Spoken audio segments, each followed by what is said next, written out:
Are you ready to take your business to the next level? Every day there are countless books and articles that are published offering the key on how to make your business a success. It's easy to feel overwhelmed trying to keep up and run your business. That's why Deb Creer created the Business Power Hour.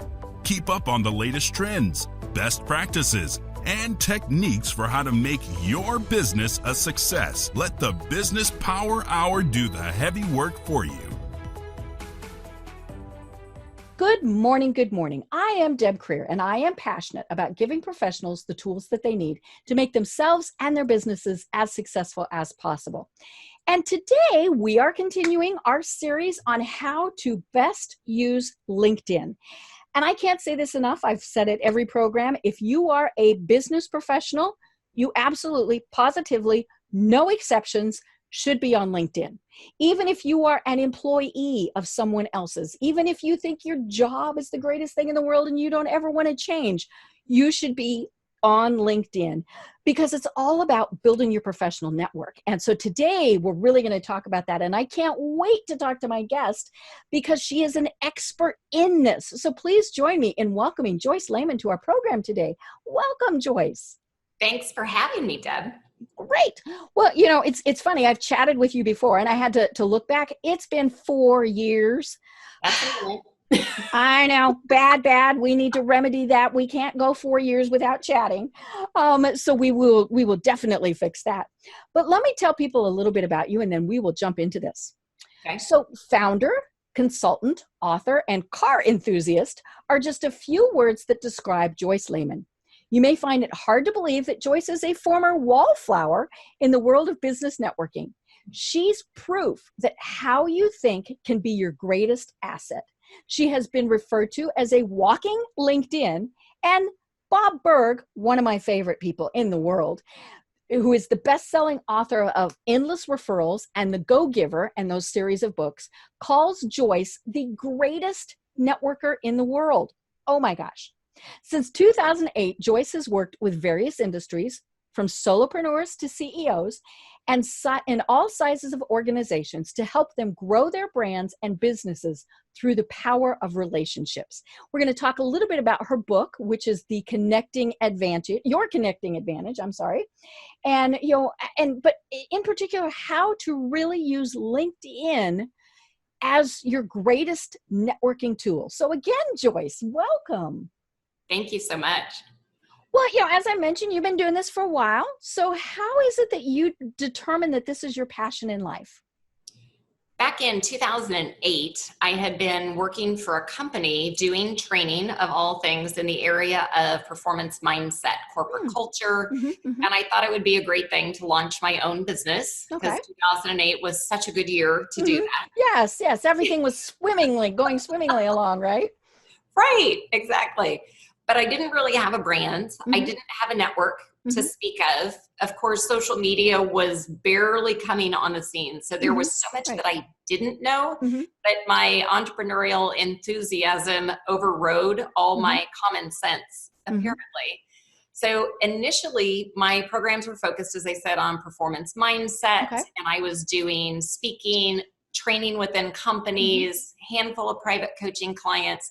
And it was through all the mistakes that I made building my own business and spending far too much money with the wrong people doing the wrong things that led me to where I'm at today. Great. And I do tell clients, in fact, I've had some say that I am a business therapist, which is kind of funny, but it seems like mindset is still a piece of what I do. Right. Only for the fact of if you're going to go out, say you're a little bit more introverted or you've been within a company and now you suddenly have to network or you've got to use technology. I've got an agency side of my business, a digital agency side. So having to get out on social media, maybe it's a Facebook Live or LinkedIn video, whatever that might be, sometimes you're going to push comfort zones. Right. So I still fall back to that. In fact, last weekend, I've got an organization that I'm helping with a strategic plan. And I was going to do that workshop for about 70 people. And of course, with what's going on in the world, we're not supposed to congregate. Right. So we had to postpone it. Mm-hmm. But the whole mindset piece, that was the foundation before building the strategic Mm-hmm. plan, because when you're going to take an organization through so much change, they needed that. Mm-hmm. But ultimately, my passion is connecting people. Mm-hmm. I love making connections, whether it's personal, for business. Mm-hmm. And that kind of took a turn in my business around, it was 2009. That was the year I met Bob Berg. Right. And we connected on Twitter, Mm-hmm. and then it became more networking was the Mm-hmm. focus, even though Your Connecting Advantage, that book didn't come Mm-hmm. out until 2015. Mm-hmm. But the work that I do right now, it's the same content. I deliver it several different ways. So as I mentioned, I do keynotes. I speak at conferences. Mm-hmm. I do training within organizations. I also have my private coaching and consulting clients. And then I have developed a couple of different virtual courses. Nice.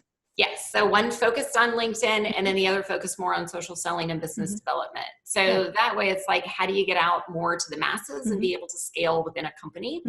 And I jokingly say, if somebody has to go hunt for business and sell it, and they either don't like it or they're bad at it, they're a great client for me. Mm-hmm. So sometimes it's a small business owner or could be a small law firm that I'm working with. Professional service providers seem to be a great fit.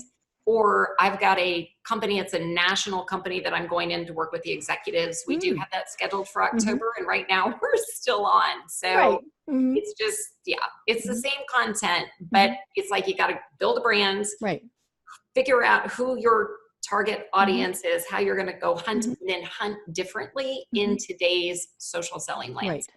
Right. You know, and it's so important to build those networks. You know, I mentioned, you know, maybe you're somebody who has a great job, thinks, you know, I'm never going to look for another one. I love where I am. You still need connections, you know, because you never know when something might happen. I mean, you know, let's like in this day and age, I mean, so many people are losing their jobs right now, or things are completely changing. So just because you think you're fine where you are right now doesn't mean that next week things are going to be different. And then, of course, if you are a business owner or, you know, an entrepreneur, you've got to continually be increasing and improving who you are connecting with. You know, I like the people who say, I have enough business, I have enough connections. No, you don't. No, you know, you might have enough business right now so that, you know, you're only working X number of hours a day, and so you don't want any more, but things change, and it's all about continually building and improving your networks. One of the misconceptions that people have is they think, so I'm at a company and then I'm just going to go build my network and everything's going to be great. I caution clients and tell them, especially those in business development who are out hunting or meeting, right now it's virtually meeting with people, but if you really don't have a strong network, it could easily take you 6 months to build it. And that's with multiple conversations a week with individuals to develop, because there's a big difference in just meeting people and connecting with people versus connecting with the right people who truly understand what relationships are about. And I say typically 2 out of 10 are going to get it. 2 out of 10 are going to be the people that you want to connect with. They're going to understand how to make introductions and the, you know, the mutually beneficial relationships versus what can you do just to help me. So it does take time. And I've seen individuals get siloed in organizations, right? They're there and they're focused, which is great. And as you said, right now, we've gone to a virtual workforce. You may have a job, you may not have a job. I'm shifting my model. It's a good thing I have virtual courses, right? To be able to offer things online. But all of us are having to rethink how we're doing business. And so reaching out to your network is so much more important. And if you're only focused in one industry, we see that a lot, right? Because you stay with the people that you know. If you're more introverted, it's even harder versus having a broad network. And I also want to make the disclaimer, you don't have to have thousands of people. Right. In fact, that could be a waste. Right. So I'm a big for big brothers, big sisters. My little, we've been together 2 years. She's now 18. Oh, wow. So I went from 0 kids to a teenager in a minute. And She's a fantastic kid. So with Kaylin, what I have been working with her on, in fact, she's got a LinkedIn profile. We set it up when she was 17. Yep. And she's got 12 connections on there. But those 12 people are the most well-connected people I know in Kansas City. Right. And if she nurtures those relationships, she could be set for life. Right. Right. So some people think that you have to have a ton of relationships. You don't. You have to have the right relationships. Right. You know, I don't like that LinkedIn lets you have 30,000 connections, because there's no way, you know, even if you are a big influencer, somebody who is, you know, then it's just a one-way conversation. You know, you're not reaching out to them saying, hey, can you help me with, or can I help you? I mean, it's just, you know, they, you know, and I always laugh when somebody says, well, I'm almost at the 30,000 mark, or even, you know, Facebook, you know, with the 5,000. No, you know, the vast majority of those, they're just a number. You know, you wouldn't know them if you ran into them on the street.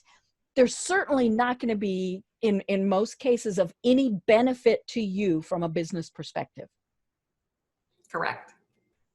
You're and sure, you know, it's, if you look at, you know, I tell people, you know, when you're looking at somebody's profile, if they have 100 connections and 1,000 connections, you are kind of thinking, okay, well, the 1,000 might be better connected. But yeah, I mean, you know, 900 of those might be absolutely worthless. I'm even in the process now of going through and filtering out, because at the beginning, that was the mindset, right? The more people that you connect with, the better.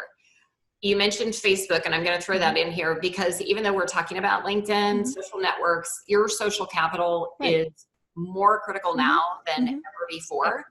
And so what I look at is, how do you use platforms strategically? Right. Like Bob Berg and I connected because of Twitter back in 2009. I've shared the stage with him. He was gracious enough to endorse my book. I've made introductions for Bob. Facebook is a slightly different audience. And I am one of those, but of course I wrote a book on the subject, so I better be there. I do have close to 5,000 personal relationships. However, I'm still in the process of going through and weeding out. Right. But I also know, because of Facebook's algorithm, if I post something on my personal page, it's going to reach more people than the 3,000 people on my business page, because they want me to pay for ads. So it goes back to how you can be strategic no matter what platform you're on. Right. But yes, there are some people on Facebook. These are the folks that you meet in business, right? That you know that you're going to have a great business connection, but you want to go have a happy hour with them. Right. So that's why you want to go connect with them on Facebook too. And I've seen business happen. That's how I started working with law firms. Right. Was because a managing partner of an international law firm in Kansas City, we were friends on Facebook, and I got a message from him one day. And this was on a Saturday, and all it said was, I love your book. And I Googled Perry Brandt. And when you were like, managing partner, right, Brian Cave, at the time named Brian Cave, listed as the top 200 most influential people in Kansas City, past president of the Kansas City Bar Association, and one of the most well-respected litigation attorneys across the country. Grew up in Nashville with nothing, by the way. First guy in his family to go to college. And for him, now he's my mentor. He jokingly calls me his business guru, and people think I'm his life coach. But it's one of those things, we met on Facebook, and now it came back over to the business community. Right. So as people are kind of thinking about networks, and I may have just strayed your conversation a little bit, there might be some people that you meet on LinkedIn that yet it becomes a little bit more, like I said, the people you want to go grab more friendly coffee, right? Or maybe you have connections on Facebook that could turn into great business connections over on LinkedIn. Right. So figure out, to me, it all goes back to how you can strategically do that. Right. And we've been talking about what's been happening over the last few weeks, you know, with this crazy virus, and literally you don't know what's going to happen day to day. In my intro, you mentioned car enthusiasts. So I'm a member of the Kansas City Exotic and Supercar Group. My cars are my hobby, thanks to my dad, who worked for Ford, and I grew up around cars because they're like, why do chicks like cars? Right. That's why I got it from my dad. But we have a secret Facebook group for our members, and we have about 600 members. Wow. And earlier this week, the founder made a post, and he goes, okay, tell us what everybody does for work. we haven't done this before. So he's like, tell us what you do, how we can help. Right. Because right now it's, once again, this is all about connecting and building relationships. So you now start to see that conversation shift. So yes, we were talking about LinkedIn, but once again, like I said, might be somebody LinkedIn that you go over and continue to nurture on Facebook, or from what Dan did, or even Perry Brandt reaching out. I now work with law firms because of it. Then it's like, how do you start on Facebook? And maybe it's Twitter, maybe it's Instagram. To me, LinkedIn and Facebook, that tends to work. They're more of a close relationship. Right. But once again, your best connections can happen in the least likely places, but that's the first thing. It's like shift to think about how you build your network. Right. So like my boyfriend right now, he made the comment to me, he goes, I'm just not into cars as much as you are. And I said, I get that, right? We don't show cars, we prep cars, we do a lot of social events and have fun. He's CEO of a company in Kansas City and has 60 employees. And I made the comment that I said, start looking at it about how you can network, right? So when you meet somebody, just once again, it's about building relationships. That's all it is. It's just about building relationships because you never know. Right. Yeah. You do never know where those come from. And everybody has their own philosophy about connecting, and there's really no true right or wrong. I've had people who've said, I will only connect with people. There's a guy on Facebook right now that I am friends with, know him out in the real world. And he will do a post maybe once a week that says, if I have met you in real life, let's connect on LinkedIn. Okay. I mean, that is just his philosophy. Right. But, I also want to go back to him and say, you're missing out on so much.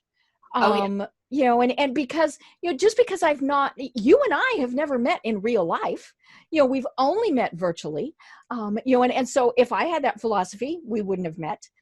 We certainly wouldn't be talking now. You never know, or the people who say, I will only connect with people in my proximity, whatever it is.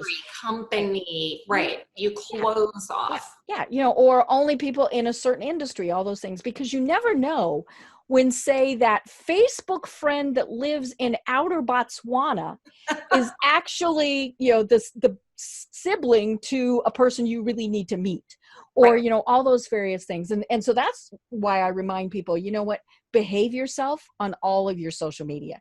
Just because Facebook is more for fun, always keep in mind, what you're putting there. You never know who's going to see that. And I always tell people, my mother looks at, and she does. My mother looks at my Facebook page every day. So I'm not going to put something there that she's going to go, excuse me. Now, is it more fun, obviously, than what I put on LinkedIn? Yes. I'm going to post there things about my dogs, things about, I'm posting jokes about, coronavirus. And, I posted a thing yesterday, which has now been shared multiple times, where, it was a homeschool parent who was buying the vodka bottle that was, and would I post that on LinkedIn? Never. But it was still, I mean, is that professional? No. But it was funny, but it wasn't anything that the vast majority of people would take offense at. Could somebody? Sure. But yeah, I am big on, your personal brand is everywhere. Don't stop to think, okay, well, what I post on Instagram or what I post on here or what I post on there is totally private and nobody sees it, because again, you never know who you're connected to. So the very first chapter of my book, one of the things that I tell people, and there's literally a tactic on almost every page within it, it's go Google yourself. Right. Because a lot of people don't think about how they show up online. Right. And I tell them, go 5 to 6 pages back, go to Google Images. You never know if you've been tagged. Oh, yeah. And if LinkedIn happens to show up, right? And if you're using it correctly, 12th most searched website on the internet, if you're using it correctly, you have your custom URL, you're posting consistently, then they will most likely pull you out on the first page. So that's why your brand is more important than ever. And my agency side, we actually help clients to build websites their social media strategy and all of that, but LinkedIn profiles are a big part of it. And so I tell somebody, so if you're working for a company, then consider your LinkedIn profile like your own personal website. And if you look at website statistics, you've got, if somebody goes to a website, they make a split-second decision on a company's credibility when they hit the website. You've got 3 seconds to maintain their attention, and then they're going to go ahead and continue to scroll down, like on a website page. So think about LinkedIn like that.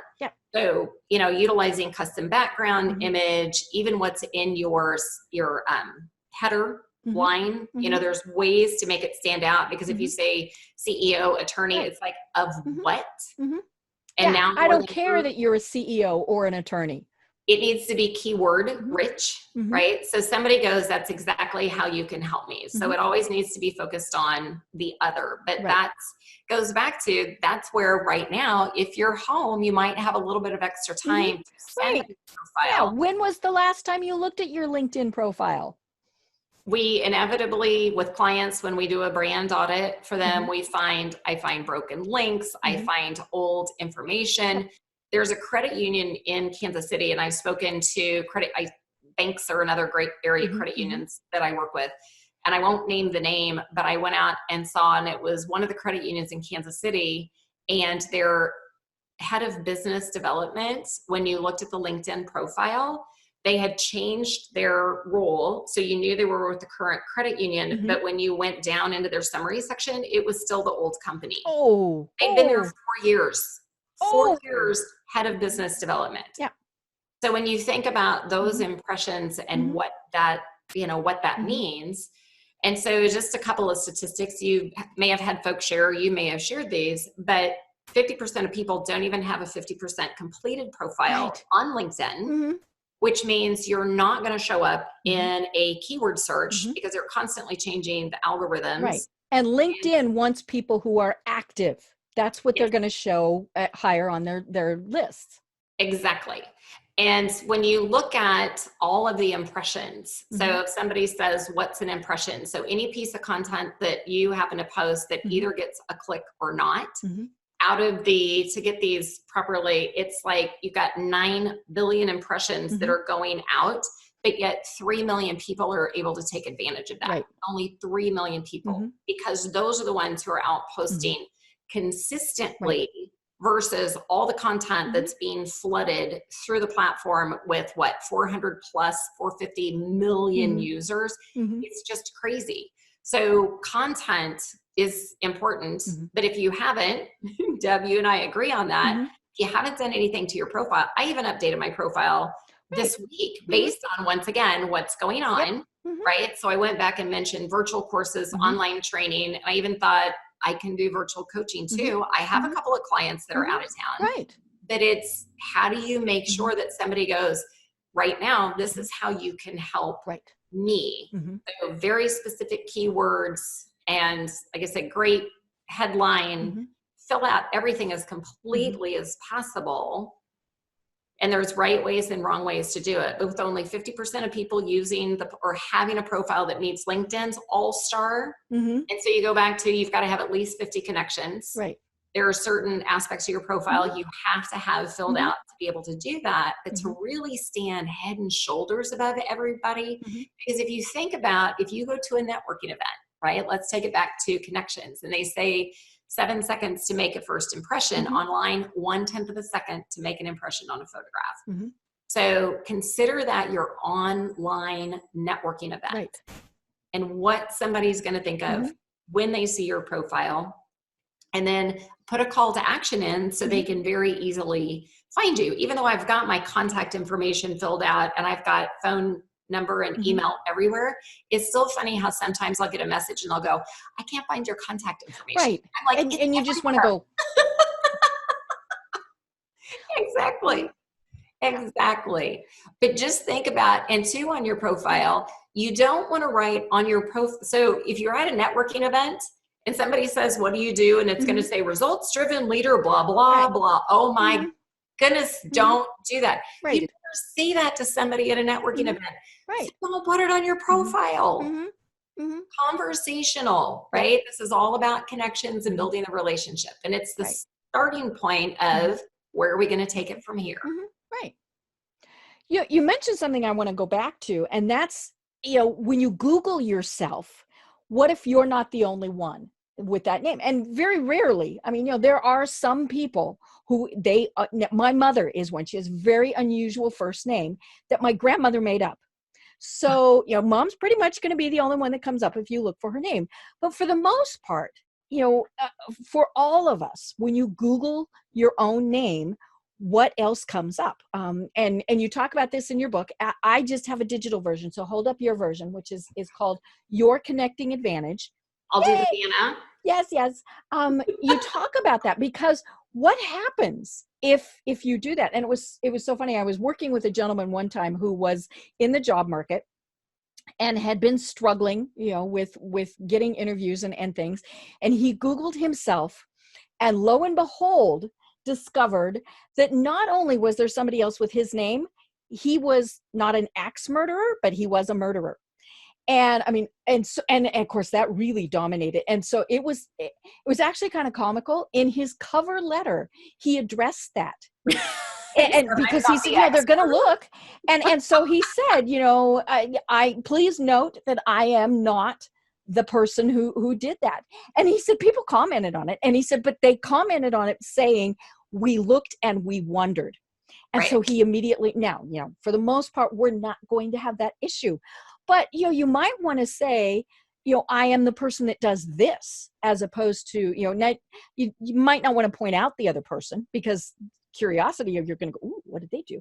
But, that's where you have to be so clear in your headline, in your banner graphic, in your first couple sentences. This is who I am and what I do, so that you're subtly saying, don't confuse me with that other person. Speaking of, when you talk about identities, I was speaking at a Chamber of Commerce event here locally, and there was a wealth advisor who came up to me and he said, I have the first same name, middle initial, and last name of another wealth advisor who's been indicted for tax fraud. Oh, no.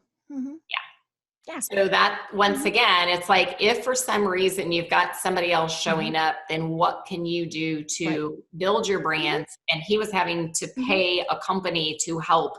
Because I mean, that's an easy, the axe murderer, you would hope, right? You would hope not. But once again, it's how do you solidify your brand so whatever is out there about you? Well, there really aren't that many Deborah, Debbie Creers. I think there's like 3. The funny thing is, one of them also does public relations. Oh, wow. And I discovered this because I was getting LinkedIn requests to connect from people in like New Jersey, New England. And I'm thinking, at that point I lived in Colorado. So I finally, I type and I'm like, oh. And so I would go back to each one of those people and say, thank you so much for your request to connect. I am assuming you were looking for the Deb Creer that is in New Jersey. If so, and I said, however, I am happy to connect with you. So I built my own network that way. I mean, it was kind of a funny little thing. I mean, there were some that went, no, we really did only want her. But others went, oh, wow, you do sound interesting. And you just expanded to the East Coast. There you go. I know. But yeah, it was like, why am I getting all these people from New Jersey who want to connect? Well, that was why. That's awesome. But yeah, but that is why it's so important to see what else is out there with your name. And again, even if it's you, what is it saying? Did somebody mistag you in a picture, or is there just an inappropriate picture that's out there? All these various things. What is somebody going to find? Now, they probably won't go past about page 2 on a Google search, but you never know. I mean, especially if they're starting to find some stuff, they're like, ooh, what else are we going to find? And then of course the key is, the more good you have, the higher that starts driving up. Absolutely. All sage advice. I hope your audience is taking notes on this. They can go back and rewind it. That's the fun part. But it is about building your network, and doing it strategically, not just how many do we get a week of we are connected to some mutual people, so I think I should connect with you. Request to connect. Now, And I always tell people, give me a reason to connect with you. Now, I will still accept quite a few of the requests to connect. But I look at their profiles. They have to have a picture. There are various things that are kind of my things, but Right. Give somebody that reason to connect, Yeah. because we are getting lost. But for heaven's sakes, folks, stop it with you are a person I trust, or the canned things. You can still send the same type of message to everybody. In fact, you've got some examples of that in your book, but you're still personalizing it. And I love the people who don't even get my name right. Or, I'm like, no, I'm not. I don't care what you do. I'm not going to connect with you. Well, and yes, I was about to say, to me, when I get a customized invitation to connect, then I am far more likely to accept it. Right. If you reach out to somebody on your cell phone, know that it will automatically send a message. So you have to take an extra step. Yeah, you got to click the little 3 buttons and Yes. I just discovered that the other day. Yeah. You learn something new all the time.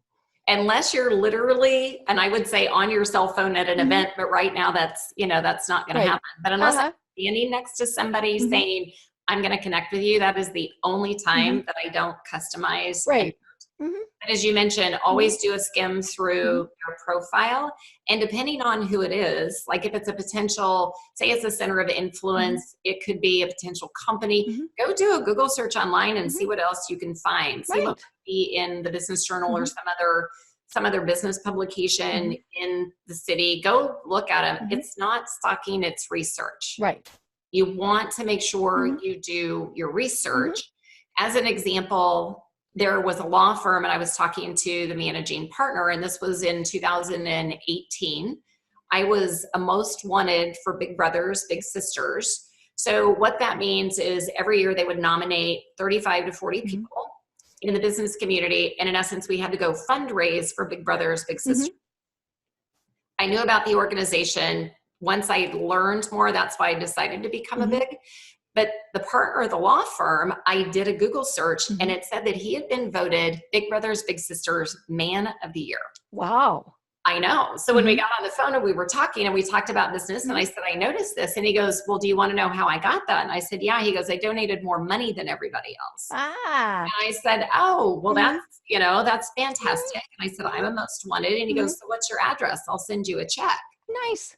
And in my mind, I'm thinking, he'll send me a couple $100. $2,000. Oi. $2,000. To a great organization. And out of the list, I personally raised over $26,000 within our class. We raised, our group of 40 raised $735,000 that year. But that one simple, I'm going to go do a Google search, that one simple conversation. But the other thing is it gave us another opportunity to connect on something that we both cared about. Right. Right. So it doesn't matter if it's soccer or if it's cars or if it's Big Brothers. Maybe it's, you serve in nonprofit in that world and you have those connections. So always be looking for the details, which is really important as you're growing your network. And that's why LinkedIn has a section for volunteers and clearly for education, because alumni is a great thing, whether you're the same school or a competing school. I went to, this was back when I was in Colorado, and Colorado at that point was part of the Big 12, and I went to meet someone who happened to be Oklahoma State. And I looked at his profile. I saw that he looked at mine, saw that I was a CU grad, and he starts by saying, I probably shouldn't even be talking to y'all since you're one of them buffaloes. And then of course we proceeded to, trash KU. But it gave us that touch point. And so that's why it's so important to put that in there, to put your volunteer experience, all of those things, it's not just business. It is about those other things. Now, are there some things you're not going to put in there? Yes, sure. But, if there's a way to make it pertain to business, I put in there that I'm part of the National Beagle, as in dogs, club, because I help manage their shows. So, these, I've been the treasurer, I've been the show chair, I've been all sorts of things. So that's showing a different thing than just, hey, I'm part of this. One of my clients, it's a CPA firm in Kansas City in the Midwest. They've got 250 employees. Well, their director of marketing, she's a trout fisherwoman. Ah. So for a while, she actually had, it was a trout on her background image, but if you scrolled through her profile, she sat on the board for the association. So it made sense, right? As long as it makes sense. Right. I had another friend through the car group of all things who she was enthusiast, right? Rescue enthusiast with pugs. And so what she did is she actually, because it was in her profile when she was out looking for a different role, she put the dog up on the background image. And that'll certainly get somebody's attention versus a traditional business image. It just has to make sense. Right. Well, and you mentioned that it's not stalking, it's doing research. And so I will tell people, hey, I saw in your LinkedIn profile that you're a car enthusiast. Right. Or, and if they, and I figure if they put it out in the public, then it's okay for me to mention it. Or, one of my favorite things when people are saying, how do I build my network? Most business publications have lots of lists. The 40 under 40, all those various things. And so I will go through those and say, I'll look them up on LinkedIn. And then in my request to connect, I will say, congratulations, Joyce. I just saw that you were one of Kansas City's 40 under 40. For one thing, you're like, ooh, cool, but that gave us that touch point as opposed to just, I am building my network and would like to connect with you. When I'm working with clients on inbound marketing, so we combine inbound marketing and outbound prospecting strategies. And one of the things, so you mentioned lists, I'll give your listeners a little tactic here. I actually have them, like if you go to an event, I have a gentleman, he was a recruiter, and we went to the top 50 fastest growing businesses in Kansas City. So we went to the event. There was no way that Greg was going to be able to meet everybody. It just wasn't going to happen. But what he did is he pulled that list and then he went ahead and sent them an email. And all the email said was, congratulations on making the top 50 list. Cool. Right? That was the sole purpose. It wasn't to sell them anything. And he said, if there's anything that I can ever do as far as a connection, let me know. By the way, I'm going to be reaching out with a connection request on LinkedIn. Out of that 50, he said there were probably 10 who reached out to connect with him on LinkedIn before he connected with them, right? There was one gentleman who actually responded and said, by the way, I need to talk to a recruiter right now. I need to talk to you. So it was one of those things where when you combine both, so it goes back to nurturing relationships. LinkedIn is great, but use multiple touch points. So if you start by sending an email, or you may start on LinkedIn and then follow up with an email. And by the way, video mail is such a huge thing that you can do. There's different platforms like Agile CRM is the CRM that I use that actually has video within it. However, you've got BombBomb, which is a separate platform. It's going to be a little bit more Loom video. But right now, being able to get face-to-face, and if you can humanize that connection, then video is certainly going to help you do that. Oh, yeah. Well, and especially now, as we're recording this, where we are social distancing, we're not supposed to gather, all of those things. The more we can humanize it as opposed to, a text message or, the standard basic, I would like to connect with you on LinkedIn, any of those things. We want to see the people. We're kind of in this, oh my gosh, I need to see people mode. Oh, yeah, absolutely. And I'm having to laugh because of all things. Cat has decided she's going to jump up and get in the middle of the interview. So if you happen to see a black and white, here she comes. I'm trying to get my glass, and there's Belle. There she is. Oh, and she wants your glass. Yep. I'm trying to have a drink. Hi, Belle. Oh my goodness. My cats, I don't know where my cats are. They never interrupt. And now she's pushing her face against my Yes, she's rubbing on the camera. We've got earthquake in Kansas City. See, it's not a child. It's a four-legged version. It's the furry. Yes. She was meowing a minute ago. So if you hear that, somewhere in the background, you're like, what is that noise? Well, but of course, the funny thing is this makes it real. We have dogs in our office. We have kids now. I mean, especially for those who are having to homeschool, their Right. kids are home, and so Oh yeah. you might be having the most serious business conversation in the world, and things happen. I was interviewing, I mentioned to you at the start of the program, I end up with a lot of Australian guests, and bless them, I'm in Atlanta, so it's a huge time difference. And so I was interviewing this woman one time, and it was 5:30 in the morning for her. I could not do that. I can't form a coherent sentence at 5:30 in the morning, let alone do an A lot of interview. coffee. Yeah.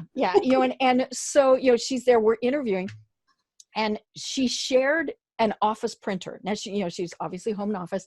And so in the middle of the interview strolls her husband.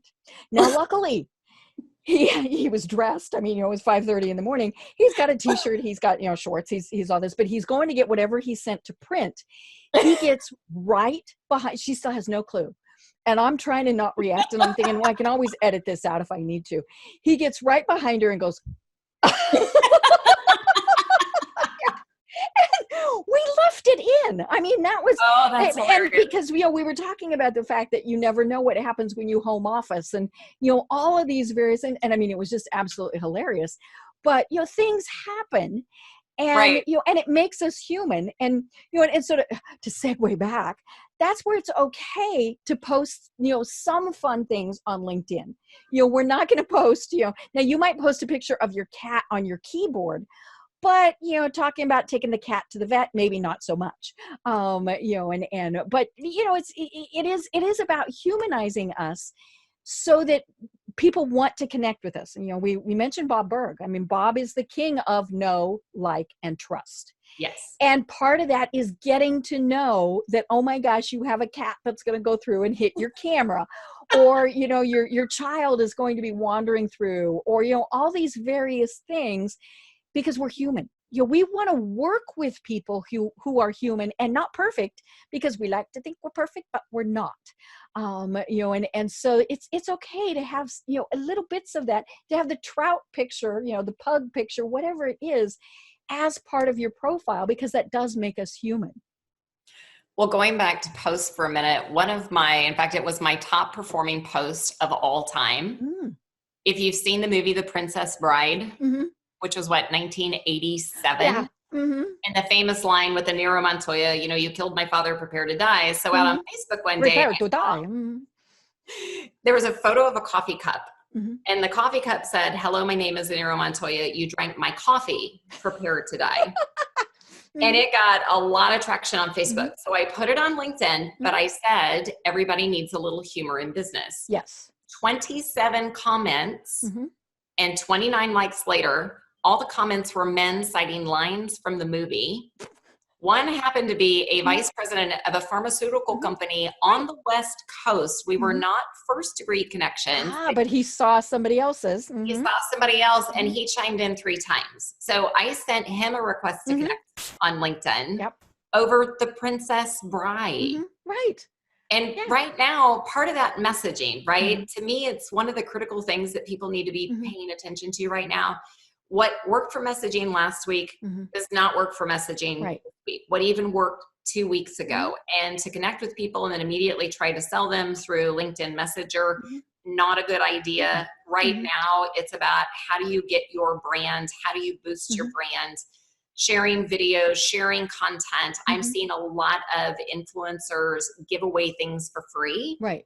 I mean, I've got free guides. I've got different things like that as well that I always offer. But now it's like, how do you enhance that message? How do you reach out? As you said, Bob Berg, right? Know, like, and trust. It's those relationships that you're going to develop now. The companies who are willing to give time or give resources when people need it, that people are going to remember. Right. So it all goes back to what's your ultimate goal, and then developing that key strategy. No different if you were going to go to a networking event. You need to decide in advance who you're going to meet, why you're going to, why you're going to meet, have the conversation. Right. So, and then it is in the book, but, and I'm still watching Belle walk. She's still up here on the Pretty table. soon the camera is just going to go flying. It's like going to fly. But one of the things to keep in mind is how your brain works. So your reticular activating system and how it focuses on keywords. So whether it be a LinkedIn message, right? You've gone and done research on their profile or content that you're posting. Keep in mind, it's how the brain sees things. And so, for example, like in your headline, if you use specific keywords, then as people are out doing a search, they can find you. As you're writing in your summary section, you know, your top about section, and then down, it's like, what are the challenges that people are facing? Because that's what we're going to recognize. Yes. One of the reasons I'm called a walking LinkedIn is because when I'm talking to somebody, I'm hearing keywords pop out, and I immediately go, I'm thinking, you need to have a conversation with them, and this is why, right? So I'm hearing them say things, and maybe they're a client. I have referred millions of dollars worth of business, you know, between people, and it could be a direct client. Then again, it could be to a center of influence to somebody. They still have to develop the relationship. So once again, it is about your networks, no different than a networking event. You're going to meet with somebody. How are you going to continue the conversation? But more importantly, it's the people that go, well, I don't get any, you know, nobody introduces me to anybody. And I always back on them, how many introductions are you? How many are you introducing? Right. I make on average 5 introductions, it seems, a week. Sometimes it's more, you know, but you have to be doing that all the time. So right now on LinkedIn, introduce people via LinkedIn Messenger, but give them the reason of this is who you need to meet. This is why you need to meet them. I typically will pick up the phone and have a conversation first before I just send an email. I would say that there are people that I facilitate the conversation in person. Once again, right now, you know, that's a little bit different. We're just going to have to see, you know, we're not doing that, but you can still pick up the phone, have the conversation. You can Zoom. Do a Zoom, right? You can facilitate a Zoom meeting instead of, you know, a live coffee or a lunch. But it goes back to add value by introducing, thinking about the messaging that you're using these days, right? What's going to make a difference for people? What are your clients, your target audience who you're going after? What are their biggest challenges? And you see so much, it's kind of like, stop acting like everybody else and sounding like everybody else. So it's, how do you get that message out differently? And even right now, LinkedIn is great, but there are some people pick up the phone and have a conversation. Don't reach out with the intent to sell them anything, but reach out to say, hey, I wanted to check on you. Right. Well, and, you know, you mentioned don't expect anything in return, especially if you're doing those introductions, you know, because we've all been there where, you know, it's the, what have you done for me lately? I mean, you know, how many times have we gone to, you know, a networking thing, and they're only going to give you their business card if you're going to use it, you know, and, you know, and all these things, and you know, and, or they really do expect, you know, you're going to do this for me, you're going to do that for me. And, you know, it does tend to seem like that's more men, but I've certainly seen women do that just as much, you know, and to even do the, well, you haven't done anything for me lately, so why should I do something for you?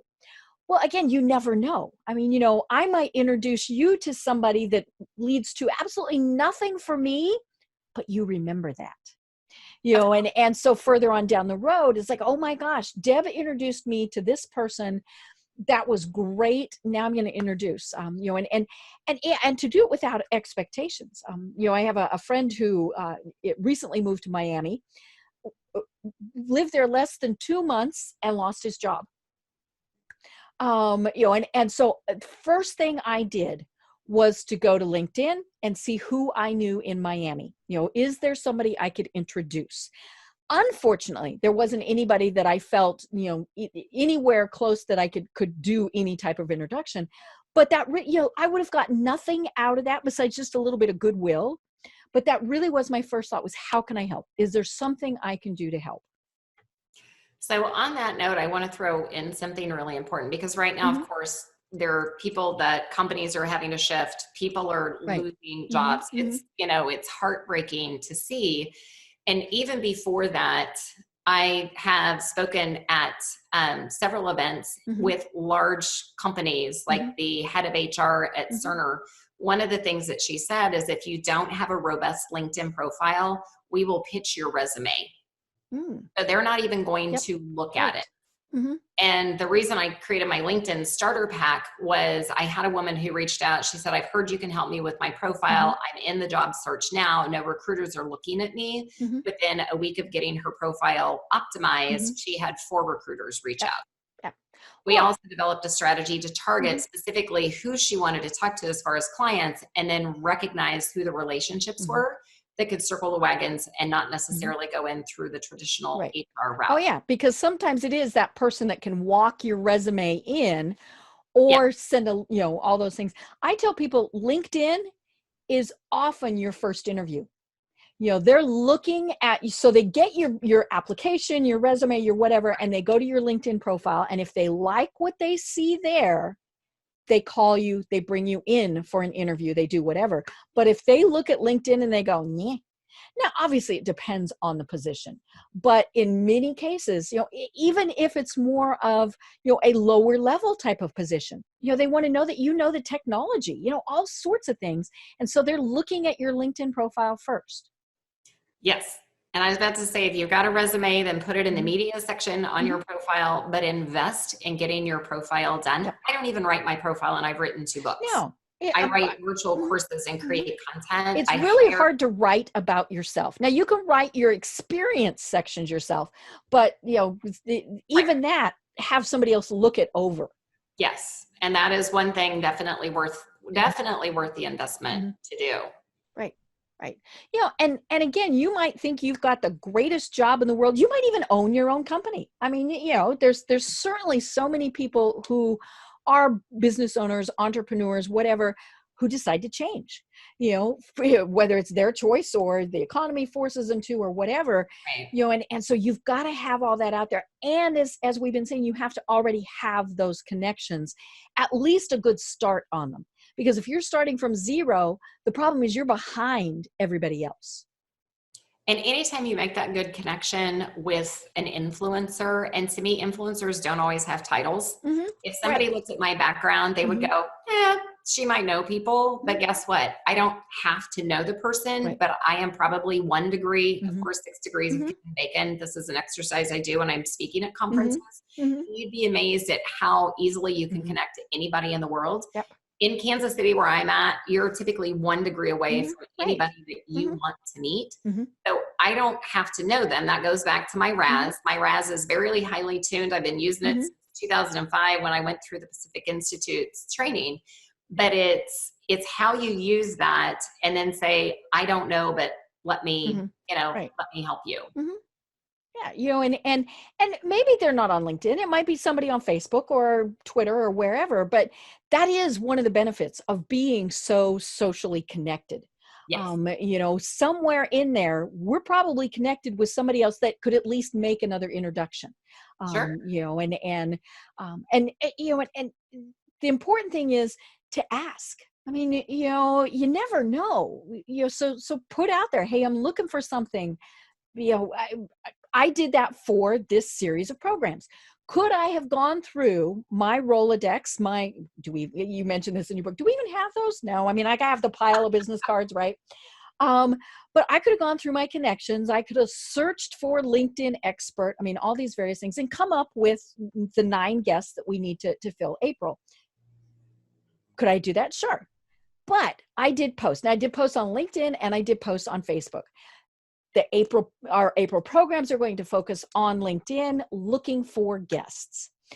Several were people that I already knew, but several were other people who said, oh my gosh, you have to talk to X.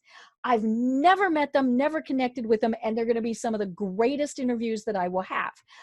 So you never know. I mean, at the very least, people ignored it. But at the most, I got great connections. Yes. And if somebody is wondering, if you're sitting there going, okay, I need to connect, but I don't want to reach out and just ask because I don't have anything, or you don't think that you have a connection for them. First off, track your introductions, track your connections. An Excel spreadsheet, pretty antiquated, but if that's all you've got, Agile CRM, it's one of the best values. And even if you pay monthly, you can get it for $15 a month, because once again, you want to know who you connected with, why you connected, if you've made introductions. So track that. But as you're meeting with somebody, And especially as you're building your network, it's the question, it goes back to, my friend Bob Berg, and it's, how can I add value to you? Yes. I might not be able to help you out right now, but how can I add value back to you? And then write that down, because inevitably somebody will say, oh, can you help me with? And then 3 conversations later, I have an introduction for them. Right. And it's not always a person. Sometimes it's information, it's resources, whatever that might be. But once again, that's your RAS, as you're getting more in tune to listening for keywords. So always seek to add value, but track your introductions. Right. So and it's funny because I think women are better at this. This is just purely anecdotal, because we're chatting more, right? So we're listening to them talking in the shopping line, to talking to us, at church, all these various things. And it could be 5 years later, we're like, oh my gosh, I just remembered that this person needs to connect with this person, house painter, great example. Somebody said, hey, who do you know who's a house painter? Well, I know lots of house painters. Have I needed to use a house painter in a year? No, all those various things. But because I was paying attention to the various conversations and remembering it, of course, that's the key. Am I going to remember it, or do I have to write it down? Well, I probably have to write it down. But yeah, we chat more. And so we get those little nuggets of information, and yeah, you never know. And again, don't expect to get anything back from it. That is the worst reason to be doing any of this. Oh yeah. But is it going to happen? Sure. I mean, you could make the house painter. I mean, if they go with the house painter, I'm going to get like $100. Yay, I can go out to eat. Or call takeout. But yeah, I mean, if I got that or not, I wouldn't care. It was just, hey, I made a great connection for people. And I will tell you, connections, your best connections happen in the least likely places. I was in meeting with one of the VPs at the time it was Trust. Now they're with Hub Insurance, commercial insurance, and just having a conversation with Josh. And at the end, because I'd been introduced through another influencer, Scott Havens, who is one of the most well-connected people in Kansas City. But we got to the end and Josh said, so what is it exactly that you do? And I mentioned to him, as far as consulting, coaching, all of that.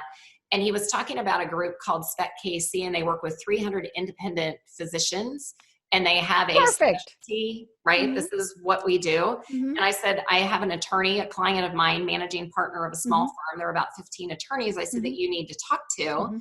So I made that introduction. And once again, this goes back to, it wasn't for me, but out of that, because Greg, medical malpractice, he represents physicians within this Spec KC. They had an office practice manager.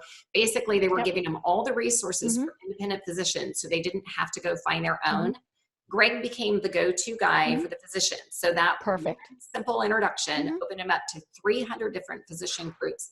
On the other hand, this law firm represented 2 clients that Spec had been wanting to get into for years that had not. Right. I didn't get anything out of it other than we are so grateful. Everybody appreciates that. But yet that paying attention and listening, right? So that's that big thing is when you're making introductions for other people, and you've said it, Deb, it doesn't always come back immediately to you, but people do remember that. Right. And sometimes it's a personal connection as well. I mean, the greatest connection I've ever made in my life, a friend's son, it was in 2017, had a rare form of cancer. 100 people in the world had it. He'd been given 4 to 6 months to live. This was a kid who was National Honor Society involved in his church. He had an online eBay men's clothing business, just extraordinary young man. He wanted to ride in a Maserati. I wasn't a part of the car group at that time, but I knew one of the guys who was. I reached out to him. Angel happened to be in China at the time on business. This was 2017. And I forwarded him the email, and in 30 minutes, he said, consider it done. I'll be home Tuesday and we can plan. Wonderful. Fast forward, 3 days notice, 34 exotic and supercars showed up at Noah's house in Lee Summit, Missouri to give him what he called was the best day of his life. Ooh.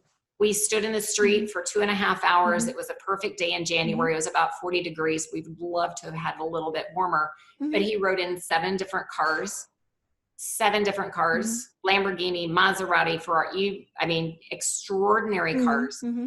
but it was that simple. Mhm. I didn't have the car, but I knew who Mhm. could help him out. Right. And to this day, 2020, our group still talks about it. We're still connected. I should say the group's connected with Mhm. Noah's family.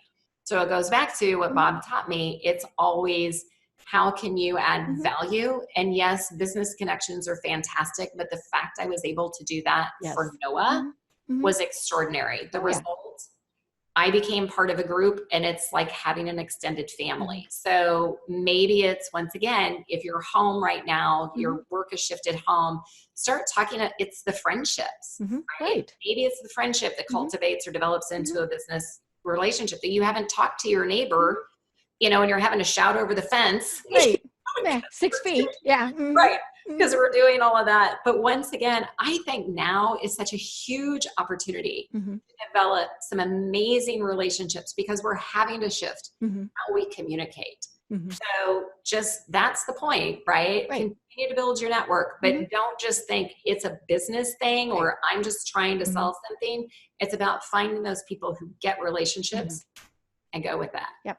Oh yeah, because that's ultimately what it comes down to is, you know, all of our connections, and that's let's be honest, we've been talking about the fact that, the virus, all those various things. What is helping are our connections, Right. all of these things, and you never know when things are going to happen. It could be a virus, it could be somebody gets ill, it could be, a hurricane, tornado, whatever, could be something good. It's all of those, that network and those connections that you have built that will help you get through it. Absolutely. Well, oh my gosh, Joyce, we are at the top of the hour. Like I said, we can't wait 4 years. We have to do this, far Yeah. more frequently than that. How do people find you and connect with you online? My website is easy. It's joycelayman.com. So even even though my company's Layman Collective, you can still find that there. Mhm. When you go in, you're going to see, I've mentioned the LinkedIn Starter Pack, my Influence Academy. There's lots of different ways to connect. Find me on LinkedIn, right? I've got my custom URL that's Right. out there. Be I'm sure on, to say, when you do a request to connect, that you listen to the always program. nice. And say that you listen to Deb's program, because that's going to give me that.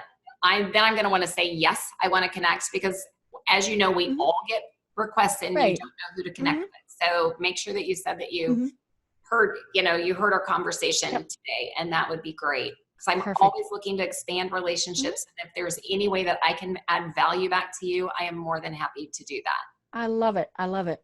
Well, do you have any final words for everyone?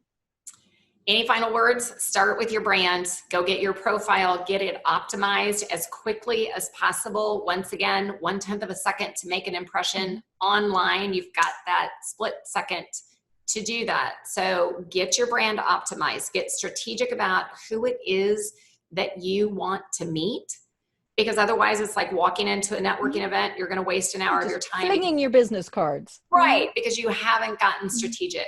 Think about a shift in messaging that you need to be doing right now, whether that's a customized invitation, the type of content that you're putting out, because ultimately, the goal is to build your relationships. And for many, it's revenue, right? It's Right. how do you build, how do you generate revenue right now? But Right. start with your brand, get your strategy in, make as many connections as possible as you can for other people. I mean, I get it. You got to get the details and get work done, but it's have that mindset of value, and just sometimes got to take that leap, right? If it's a comfort zone thing, a lot of comfort zones are being pushed right now. Oh yeah. So just, you never know, Mm-hmm. opportunities can happen in the least likely places. Perfect. I love it. Well, I'm Deb Cribb, I've been having an absolutely wonderful discussion with Joyce Layman. Can't wait to do it again. But until next time, everyone have a great day. Bye. Tune in for our next program for even more trends, best practices, and techniques for how to make your business a success. The Business Power Hour, hosted by Deb Creer, is proud to be part of the C-Suite Network.